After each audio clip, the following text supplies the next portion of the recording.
بسم اللہ الرحمن الرحیم نحمدہ ونصلی ونسلم علی رسولہ الکریم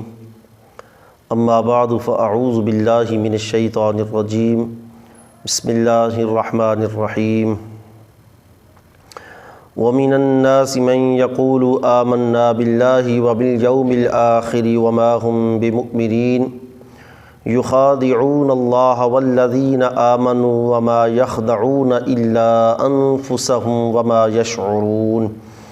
صدق اللہ مولانا العظیم وبلغنا رسولہ النبی الکریم الامین۔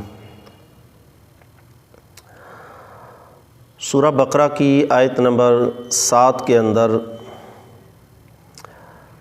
کفار کے دلوں اور کانوں کے اوپر اللہ کی طرف سے جو مہر لگائی گئی، ان کی آنکھوں کے سامنے جو پردہ ہے، اس مہر اور پردے کی حقیقت کے متعلق بیان کیا گیا تھا، اور اس مہر اور پردے کی وجہ اور سبب کا بھی ذکر کیا گیا تھا کہ کس بنا پر ان کے دلوں اور کانوں پر مہر ہے اور آنکھوں پر پردہ ہے، اور اس مہر اور پردے سے مراد وہ بیان کیا گیا تھا۔ آج کی آیات سے منافقین کا ذکر شروع ہو رہا ہے، چونکہ یہ ربط دیکھیں، سورہ بقرہ کی ابتدا کے اندر اللہ تعالیٰ نے اپنی لا ریب کتاب کا ذکر کرنے کے بعد اہل ایمان کا ذکر کیا اور اپنے مقربین کا ذکر کیا۔ دوسرے نمبر پر اللہ تعالیٰ نے کفار کا ذکر کیا۔ اب تیسرے نمبر پر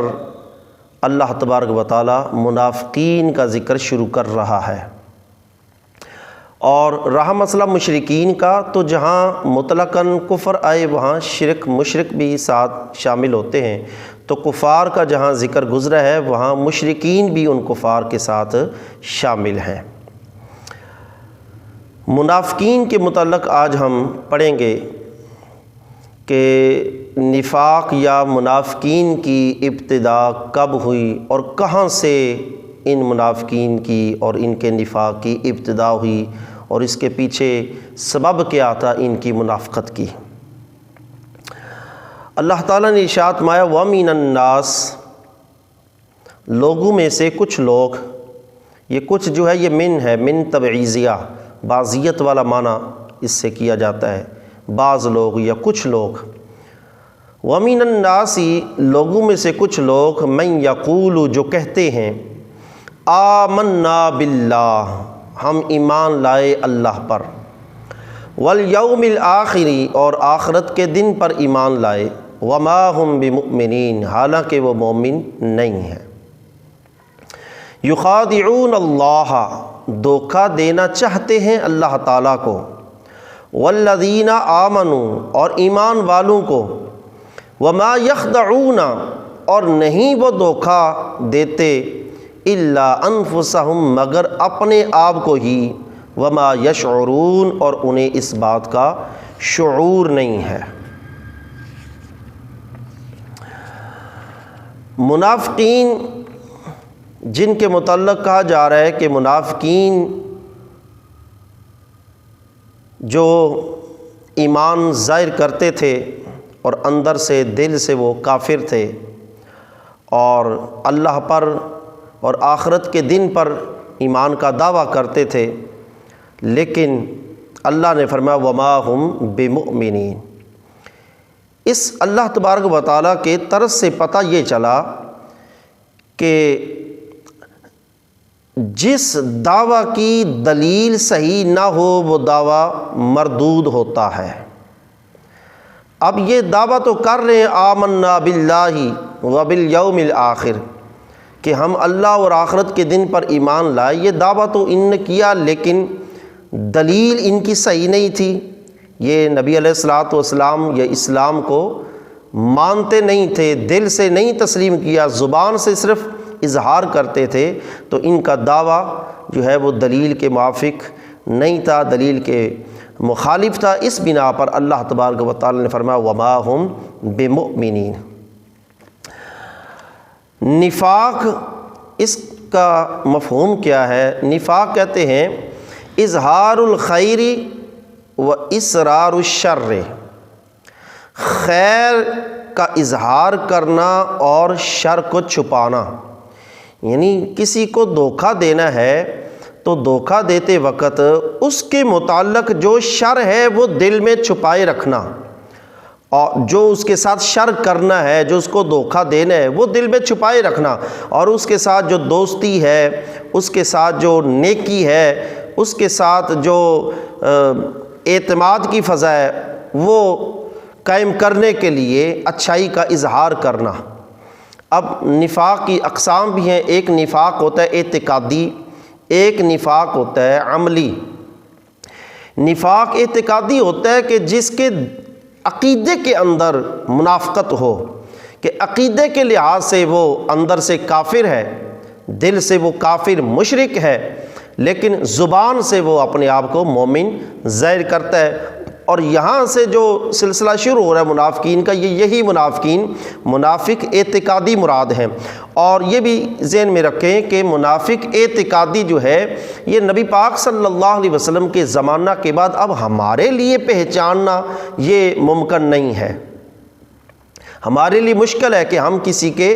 اعتقادی نفاق کو پہچان سکیں، کیونکہ نبی علیہ الصلوۃ والسلام پر اللہ کی طرف سے وحی نازل ہوئی، اللہ نے وحی کے ذریعے اپنے محبوب صلی اللہ علیہ وسلم کو مطلع فرمایا منافقین کے نفاق پر۔ تو یہ چونکہ اس کا تعلق دل کے ساتھ ہوتا ہے، تو دل کی جو باتیں ہیں وہ اللہ تبارک و تعالیٰ اپنے نبیوں پر بھی ظاہر کرتا ہے۔ تو اب حضور کے بعد ہم کسی کے اعتقاد کی منافقت کا کسی پر ہم حکم نہیں لگا سکتے جب تک کوئی خود اس کا اظہار نہ کرے۔ اور دوسرا ہے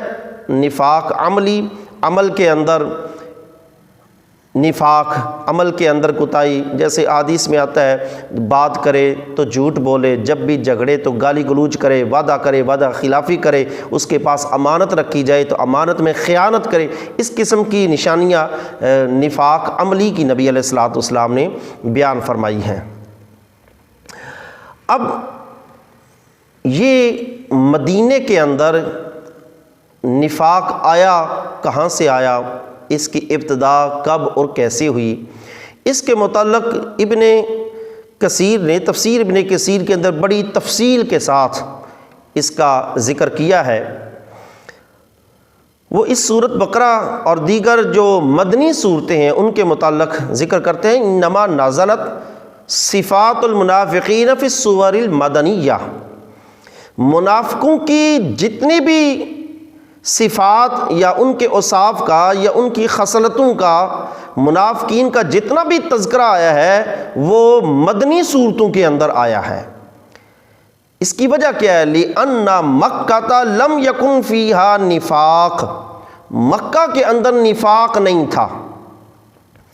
منافقت کی ابتدا مدینے میں آ کر ہوئی ہے، مکہ کے اندر منافقت یا نفاق نہیں تھا۔ بل کان خلافہ من الناس من کان یظہر الکفر مستکرہا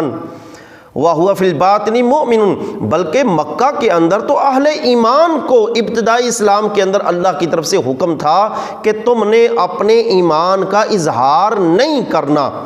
یہ ابتدا کے اندر مکہ کے اندر اہل اسلام کو حکم تھا کہ تم نے ایمان ظاہر نہیں کرنا۔ مکہ کے اندر نفاق نہیں تھا، لیکن فلما ہاجر رسول اللہ صلی اللہ علیہ وسلم الی المدینہ، اللہ کے رسول صلی اللہ علیہ وسلم جب مکہ سے مدینہ کی طرف ہجرت کر کے آئے، وکان بہم الانصار من الاوس والخزرج، اور مدینہ کے اندر دو بہت بڑے انصار کے قبیلے تھے، اوس اور خزرج۔ وَكَانُوا فِي جَاهِلِيَّتِهِمْ يَعْبُدُونَ الْأَصْنَامَ عَلَى طَرِيقَةِ مُشْرِكِيِّ الْعَرْبِ، اور یہ اوس اور خزرج جو تھے یہ بھی زمانہ جاہلیت کے اندر بت پرستوں کے طریقے پر یہ بھی بتوں کی پوجا کرتے تھے۔ وَبِهَا الْيَهُودُ مِنْ أَهْلِ الْكِتَابِ عَلَى طَرِيقَةِ أَسْلَافِهِمْ، اور دوسرے نمبر پر وہاں جو گروہ تھا وہ اہل کتاب کا تھا، یہودی تھے اہل کتاب میں سے، اور یہودی اپنے آباء و اجداد کے طریقے پر تھے۔ ادھر یہ دو قبیلے تھے انصار کے، اوس اور خزرج، اور ادھر یہودی وہ اپنے اسلاف پر تھے۔ وَكَانُوا ثَلَاثَ قَبَائِل، بنو قینقاع حلفاء الخزرج، و بنو النضیر و بنو قریظہ حلفاء الاوس۔ اب یہودیوں کے جو 3 قبیلے تھے بڑے بڑے، ان میں جو یہودی بنو قینقاع کے ساتھ تعلق رکھتے تھے وہ خزرج کے حلیف تھے، ان کے معاہدے خزرج کے ساتھ تھے، اور قبیلہ بنو نذیر اور بنی قریظہ یہ یہودیوں کے دونوں قبیلے، ان کی معاہدہ داری تھی اوس کے ساتھ، آپس میں ان کے معاہدے چل رہے تھے، حلیف تھے ایک دوسرے کے۔ فلما قدم رسول اللہ صلی اللہ علیہ وسلم المدینہ واسلم من اسلم من الانصار من قبیلۃ الاوس والخزرج، جب نبی پاک صلی اللہ علیہ وسلم مدینہ کے اندر تشریف لائے تو اب انصار کے دونوں قبیلوں میں جس پر اللہ کا فضل ہوا اس نے ایمان قبول کیا، اوس اور خزرج میں سے جس پر اللہ کی مہربانی ہوئی اس نے اسلام قبول کیا۔ وَقَلَّ مَنْ أَسْلَمَ مِنَ الْيَهُودِ إِلَّا عَبْدُ اللَّهِ بن سلام، یہودیوں کے اندر بہت کم تھے جنہوں نے اسلام قبول کیا جب حضور مدینہ میں تشریف لائے، سوائے حضرت عبداللہ بن سلام کے۔ ابتدا میں سب سے پہلے حضرت عبداللہ بن سلام رضی اللہ تعالی عنہ انہوں نے ایمان قبول کیا۔ یہ یہودیوں کے بہت بڑے عالم تھے، وہ صفات جو حضور کی ذات کے متعلق تورات میں پڑھ چکے تھے، جب حضور مدینے میں آئے وہ صفات حضور میں دیکھیں تو پکار اٹھے کہ جو اتنے حسین و جمیل شکل والی ہستی ہے یہ تو جھوٹے نبی کی ہو ہی نہیں سکتی۔ تو یہ یہودیوں میں اسلام قبول کرنے والے حضرت عبداللہ بن سلام رضی اللہ تعالی عنہ۔ فلما کانت واقعت بدر العظمیٰ وظہر اللہ کلمتہ وأعلی الاسلام واہلہ، جب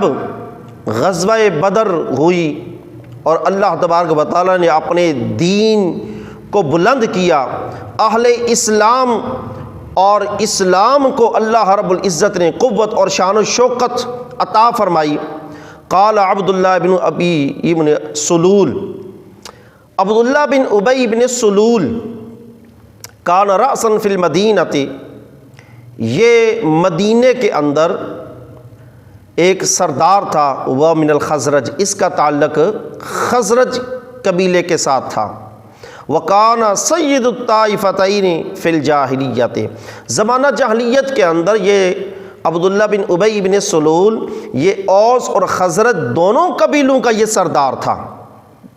وَكَانُوا قَدْ عَزَمُوا عَلَىٰ أَن يَمْلِكُوهُ عَلَيْهِمْ، اور یہ دونوں قبیلے اس بات پر یہ متفق ہو چکے تھے کہ یہ مدینے کی سلطنت عبداللہ بن ابی ابن سلول کو سونپیں گے اور اس کے سر پر تاج رکھیں گے۔ لیکن فجاءہم الخیر واسلموا واشتغلوا عنہ، ابھی یہ تیاریوں میں تھے کہ عبداللہ بن ابی ابن سلول کو یہ اپنا سربراہ، اپنا سردار تو پہلے بنا چکے تھے، اب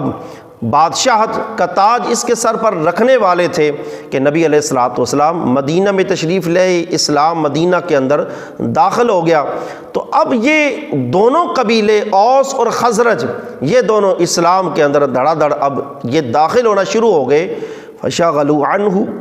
اور عبداللہ بن ابی ابن سلول سے ان کی توجہ بالکل ہٹ گئی۔ فبقی فی نفسی من الاسلام واہلہ، لیکن عبداللہ بن ابی بن سلول کے دل کے اندر یہ دشمنی کی چنگاری پیدا ہو گئی کہ یہ تو سرداری، یہ ساری سلطنت تو مجھے ملنے والی تھی، یہ تو محمد آیا ہے، اس کی وجہ سے سارے اس کی طرف متوجہ ہو گئے ہیں، اور میرے متعلق جو تیاریاں ہو رہی تھیں وہ سب دڑی کی دڑی رہ گئی ہیں۔ تو اب اس نے اپنے دل کے اندر وہ غصہ رکھا اسلام کے متعلق، اہل اسلام کے متعلق، اور بالخصوص نبی پاک صلی اللہ علیہ وسلم کے متعلق۔ یہ ابتدا تھی نفاق کی، یہ بیج تھا منافقت کا، اور اس بنا پر منافقت کا بیج عبداللہ بن ابی ابن سلول کے دل کے اندر یہ اگا اور پھر اس نے اپنے ساتھ کئی لوگوں کو ملایا۔ فلما کانت واقعت بدر، اور جب غزوہ بدر ہوئی، قال ھذا امر قد توجہ فاظہر الدخول فی الاسلام، اور اللہ رب العزت نے غزوہ بدر کے ذریعے جب مسلمانوں کو شان و شوکت کے ساتھ فتح عطا فرمائی، اس نے یہ موقع غنیمت جانا، اب یہ اوپر سے یہ اسلام کے اندر داخل ہو گیا۔ وداخل معہ طوائف ممن هو علی طریقتہ، اس کے ساتھی جو بھی منافقت پر تھے، اس کے قریبی تھے، وہ بھی اس کے ساتھ اسلام کے اندر داخل ہو گئے اور اسلام کا اظہار کر دیا۔ اندر سے انہوں نے وہی اپنی رنجش رکھی، وہی کفر چھپائے رکھا، اور سارا ان کو دکھ اس بات کا تھا کہ یہ سرداری، یہ سلطنت تو ہمیں ملنے والی تھی، اب یہ ہجرت کر کے آنے والے، وہ یہ ساری سرداری ان کے پاس چلی گئی، لوگ ان کی طرف متوجہ ہو گئے۔ ایک تو یہ منافق تھے، وآخرون من اہل الکتاب، اور دوسرے منافق اہل کتاب میں سے تھے، یہودیوں میں سے تھے منافقین، لیکن دونوں ہی منافق، چاہے وہ عبداللہ بن ابی ابن سلول تھا، چاہے یہودیوں میں سے منافق تھے، تو وہ مل کر نبی علیہ الصلوۃ والسلام یا اسلام کو نقصان پہنچانے کی کوشش کرتے تھے۔ فمن ثم وجہ النفاق فی اہل المدینہ، حافظ ابن کثیر لکھتے ہیں یہ وجہ ہے مدینے کے اندر منافقت کی۔ مدینے کے اندر منافقت کی ابتدا اس طرح ہوئی۔ فَأَمَّا الْمُهَاجِرُونَ فَلَمْ يَكُنْ فِيهِمْ أَحَدٌ، حافظ ابن کثیر کہتے ہیں مہاجرین میں سے کوئی ایک بھی منافق نہیں تھا۔ مہاجرین جتنے بھی مکہ سے ہجرت کر کے آئے تھے، کوئی ایک بھی ان منافقوں میں سے نہیں تھا۔ لِأَنَّهُ لَمْ يَكُنْ أَحَدٌ يُهَاجِرُ مُكْرَهًا بَلْ يُهَاجِرُ وَيَتْرُكُ مَالَهُ وَوَلَدَهُ وَأَرْضَهُ رَغْبَةً فِي مَا عِندَ اللَّهِ فِي الدَّارِ الْآخِرَةِ، کیونکہ وہ جو مکہ سے ہجرت کر کے آئے ہیں ان کا کوئی اور دنیاوی مقصد نہیں تھا، وہ وہاں اپنے آباء و اجداد کو چھوڑ کر آئے، اپنی زمینوں باغات کو چھوڑ کر آئے، اپنے گھروں کو چھوڑ کر آئے، صرف کس وجہ سے؟ رغبۃ فیما عند اللہ فی الدار الآخرہ، کہ آخرت کے اندر رب کی بارگاہ سے ان کو جو ملے گا وہ اس دنیا کے مقابلے میں کئی گنا اعلیٰ بھی ہے اور کئی گنا زیادہ بھی ہے۔ تو اس بنا پر ابن کثیر لکھتے ہیں مہاجرین میں سے کوئی ایک مہاجر بھی منافق نہیں تھا۔ یہ جو منافق دو قسم کے گروہوں سے بنے تھے، ایک وہ عبداللہ بن ابی ابن سلول کے پیروکار، اور دوسرے منافق اہل کتاب یہودیوں میں سے منافق بنے، اور پھر یہ دونوں گروہ منافقوں کے مل کر اسلام اور اہل اسلام کو یہ نقصان پہنچاتے تھے۔ فرمایا یخادعون اللہ، دھوکہ دینا چاہتے ہیں اللہ کو۔ اب منافقوں کا یہ سارا معاملہ تو نبی علیہ الصلوۃ والسلام کے ساتھ تھا، تو اللہ رب العزت اس کی نسبت اپنی طرف کر رہے ہیں۔ یہ وہی صورت ہے جیسے اللہ نے فرمایا وما رمیت اذ رمیت ولکن اللہ رما، اے محبوب وہ پتھر تو نے نہیں مارے ان کافروں پر، کنکر تو نے نہیں پھینکے، وہ اللہ نے پھینکے۔ یعنی جو نبی کا عمل ہوتا ہے وہ اللہ اس کو اپنی طرف منسوب کرتا ہے۔ اب پتہ چلا جو نبی کو دھوکہ دینا چاہتے ہیں اللہ نے اس کی نسبت اپنی طرف کی۔ یخادعون اللہ،